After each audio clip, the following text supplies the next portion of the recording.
ऐसे ही लोगों के घर में जो कभी मंदिर नहीं जाते, ऐसे लोग जिन्होंने कभी देव की आराधना नहीं की, देव की पूजा नहीं की, किसी विधि विधान को विधि सम्मत सार्थक नहीं किया, कभी गुरुओं को आहार दान नहीं दिया, कभी किसी साधु संगति में नहीं पड़े, कभी किसी साधु के साथ धूप ठंडी गर्मी बरसात नहीं झेली और चुपचाप अपने घर में कंफर्ट जोन में बैठे रहे। खोपड़ी वाले लोग हैं ऐसे, बिल्कुल कंफर्ट जोन का धर्म है उनका। वो क्या बोलते हैं, अरे तुम लोग जो है ना ये जो क्वांटिटी प्रोडक्ट करते हो, इससे अच्छा तो मेरी क्वालिटी वाला धर्म है। उनको पंचकर्णक में जब भीड़ जुड़ती है और डस्ट उड़ती है तो उनको लगता है ये क्वांटिटी वाले धर्म बहुत अनहाइजीनिक है। तो फिर क्या करना है, हम हाइजीन धर्म करते हैं।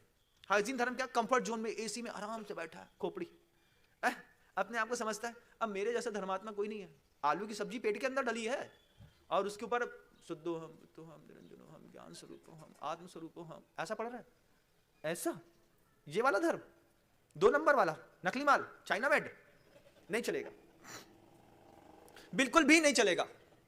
कौन वाला धर्म कि साधु की जैसी तपस्या करता है, महीने में 5 दिन का संकल्प है महाराज, आपके जैसी जीवनचर्या घर के अंदर करके देखेंगे। उस 5 दिनों में जो आपको अनुभूति होती है, ये आपकी कंफर्ट जोन वाली अनुभूति से वो अनुभूतियां बहुत अलग तरीके की होती हैं। लेकिन कुछ लोग हैं खोपड़ी में जिनको लगता है कि हमको क्वालिटी वाला धर्म चाहिए।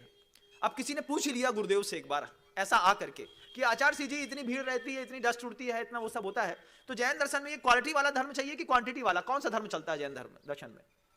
अब गुरुदेव क्या बोलते, अचानक गुरुदेव के पास जैसे रोड में चलती हुई, हाईवे में चलती हुई गाड़ी के सामने जैसे अचानक कोई बिल्ली आ जाती है, गिलहरी आ जाती है, चूहा आ जाता है, जैसे कोई भैंस आकर के खड़ी हो जाती है, कोई गाड़ी क्रॉस कर देती है, ऐसे गुरुदेव के सामने कभी भी अचानक प्रश्नों की बौछार होती है। बिना सोचे समझे आदमी जो है गुरुदेव के सामने खड़ा करता है प्रश्न। तो गुरुदेव के सामने किसी ने प्रश्न खड़ा किया कि आचार्य जी जैन दर्शन में क्वालिटी वाला धर्म होना चाहिए कि क्वांटिटी वाला धर्म होना चाहिए? आचार्य जी क्या बोलते, आप होते तो क्या बोलते? आपको क्या पसंद है, अच्छा बताइए, क्वालिटी वाला धर्म कि क्वांटिटी वाला धर्म? एक बार बता तो दो, कौन सी तुम्हारी नाक काट रहे हैं? कौन सा धर्म चाहिए? क्वालिटी वाला धर्म चाहिए, है ना? हाई फाई क्वालिटी वाला धर्म चाहिए, कंफर्ट जोन वाला चाहिए क्या? नहीं, कंफर्ट जोन वाला नहीं चाहिए, लेकिन क्वालिटी वाला चाहिए। क्वांटिटी वाला, क्वांटिटी वाला धर्म नहीं चाहिए। गुरुदेव से पूछा कि आचार्य सिंह जी जैन दर्शन में क्वांटिटी वाला धर्म अच्छा है कि क्वालिटी वाला धर्म अच्छा है? तो गुरुदेव कहते हैं कि दोनों धर्म की जरूरत है भैया, क्वालिटी वाले की भी क्वांटिटी वाले भी। बोले आचार्य सिंह का उदाहरण देके बताइए। तो आचार्य सिंह जी शब्दों के बादशाह हैं। गुरु ज्ञान सागर जी महाराज ने शब्दों को इतना दिया है उनको, बोलते हैं अच्छा उदाहरण गिनना शुरू करो, चलो। पहला, माला फेरते हो तो नमोकार मंत्र क्वालिटी से बोलते हो कि क्वांटिटी से बोलते हो? बोलते पढ़ते हो तो क्वालिटी से, लेकिन क्वांटिटी उनकी गुरिये में रहती है कि नहीं रहती? 108 बार क्या हो गया? क्वालिटी वाला नमोकार मंत्र, लेकिन क्वांटिटी में। कितनी क्वांटिटी में?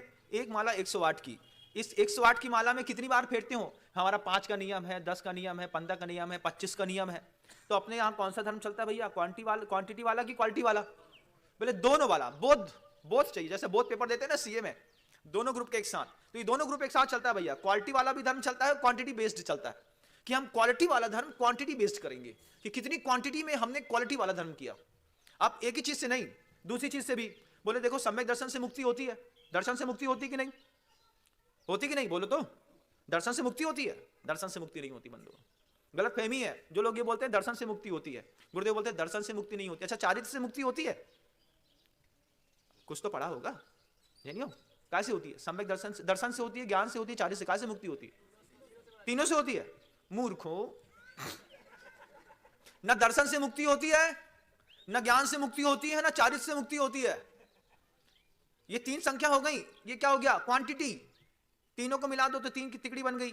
अब सोचते हैं दर्शन से मुक्ति होती है, ज्ञान से मुक्ति होती है, चारित्र से मुक्ति होती है। गुरुदेव बोलते हैं बिल्कुल गलत बात, न दर्शन से मुक्ति है, न ज्ञान से, न चारित्र से। अरे महाराज अभी तक तो हमने यही सुना था कि दर्शन से, ज्ञान से, चारित्र से मुक्ति होती है। आचार्य जी बोलते हैं ये क्वांटिटी हो गई, अब इसमें क्वालिटी पहले सबसे पहले जोड़ो, सम्यक शब्द लगाओ। सम्यक दर्शन, सम्यक ज्ञान और सम्यक चारित्र की त्रिवेणी प्राप्त करने पर मुक्ति होती है। क्वालिटी वाला धर्म है कि क्वांटिटी वाला? कौन सा? दोनों है, क्वालिटी भी है और क्वांटिटी भी है। कि क्वालिटी कैसी होनी चाहिए कि दर्शन तो चाहिए लेकिन सम्यक दर्शन चाहिए, ज्ञान चाहिए लेकिन सम्यक चाहिए, चारित्र चाहिए तो सम्यक चाहिए। अब इन 3 में से कोई एक चीज आ जाए, बोले मेरे पास सम्यक दर्शन है और मुक्ति हो जाए, ऐसा भी संभव नहीं है। अब जब भी व्याख्या करते हैं उल्टी खोपड़ी के लोग बस एक ही बात करते हैं, अरे सम्यक दर्शन की तो बात ही नहीं कर रहे महाराज जी, ये कौन सी बात कर रहे हैं, ये फालतू की बातों में लगे हुए हैं। महाराज आत्मा की बात करो, ऐसे आते हैं कमेंट्स आते हैं, लोग कहते हैं हमसे, महाराज जी आप आत्मा की बात क्यों नहीं करते? हमने कहा आत्मा की बात तुम सुनने ही पसंद नहीं करते हो, तुमको फालतू की बातें सुनने में आनंद आता है। अच्छा तो आप फालतू की बात करते हैं, तो क्या सम्यक दर्शन की बात करना फालतू की बात है? वे लोग सिर्फ सम्यक दर्शन की बात करेंगे, ज्ञान की बात करेंगे। चारित्र की बात में क्या बोलते हैं कि वो जो ज्ञान गुण है, वो ज्ञान गुण जो अपने आप में रमता रहता है, अपने आप में मस्त रहता है, इसका नाम चारित्र है। तो मैं उनसे पूछना चाहता हूं, ये जो 12 प्रकार के तप लिखे हैं, श्रावकों के 6 आवश्यक लिखे हैं, श्रावकाचार लिखा है, मूलाचार लिखा है, ये किसके लिए लिखा है? अगर सम्यक चारित्र का नाम आत्मा की ज्ञान गुण की पर्याय में रमने का नाम हो गया है, तो ये सम्यक चारित्र की जो क्रियाएं बाहर बताई थी, षटकर्माणि दिने दिने, दानम चेति, देव पूजा गुरु उपासना स्वाध्याय संयम तप, दानम चेति गृहस्था नाम षटकर्माणि दिने दिने, ये किसके लिए लिखा गया था भैया? आपके लिए लिखा गया था। लेकिन उनको पूजा करनी है हे बुद्धि से और भोजन करना है उपादेय बुद्धि से। अगर शाम को उनको रबड़ी नहीं मिली सो दिक्कत है, क्यों? और अगर मान लो उन्होंने मंदिर में दिया जला दिया सो दिक्कत है, क्यों? पूजा करो हे बुद्धि से और भोजन करो उपादेय बुद्धि से। तुम्हारे यहाँ पनीर का पराठा नहीं बनाया था इस बार, क्यों? पिछली बार तो बना था। अच्छा ये पूछ रहे हो, ये नहीं पूछ रहे कि तुम्हारे चावल में इस बार आज केसर क्यों नहीं लगाई तुमने। वो केसर में तो माली ने जो रंग दिया बस उससे पूजा हो जाएगी। टोकता तक नहीं है आदमी उसको, माली को ये तक नहीं कहता कि भैया केसर डाला करो, ये हरसंगार के फूल से अच्छा नहीं लगता है। हाँ वो तो तुमने जो कर दिया सो ठीक है, हे बुद्धि वाला खेल है। यहाँ पे मंदिर में पूजा हे बुद्धि से, घर में भोजन उपादेय बुद्धि से। दाल ठंडी मिल गई, उसमें नमक नहीं डला, मान लीजिए चटनी नहीं मिली, कल का बासा पापड़ नहीं मिला, ऐसी आंख दिखाते हैं, क्यों? समझ में नहीं आता है। 25 साल हो गए साथ में रहते रहते।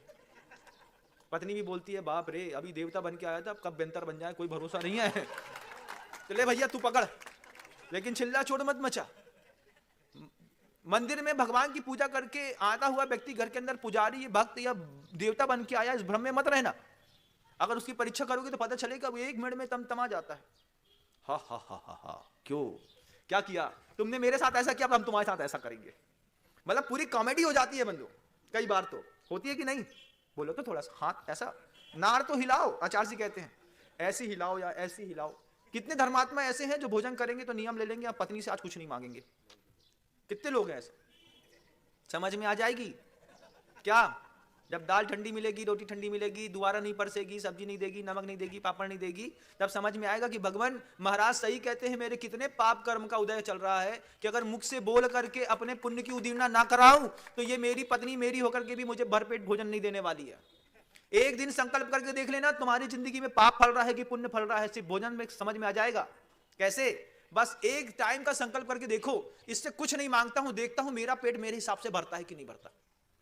तुम्हें समझ में आ जाएगा कि तुम कितने बड़े पापी हो, कितने बड़े धर्मात्मा हो। घर के अंदर ही टेस्टर लगा के देखना, कभी घर के अंदर ही समझ में आ जाएगा कितने बड़े पापी हैं, कितने बड़े धर्मात्मा हैं।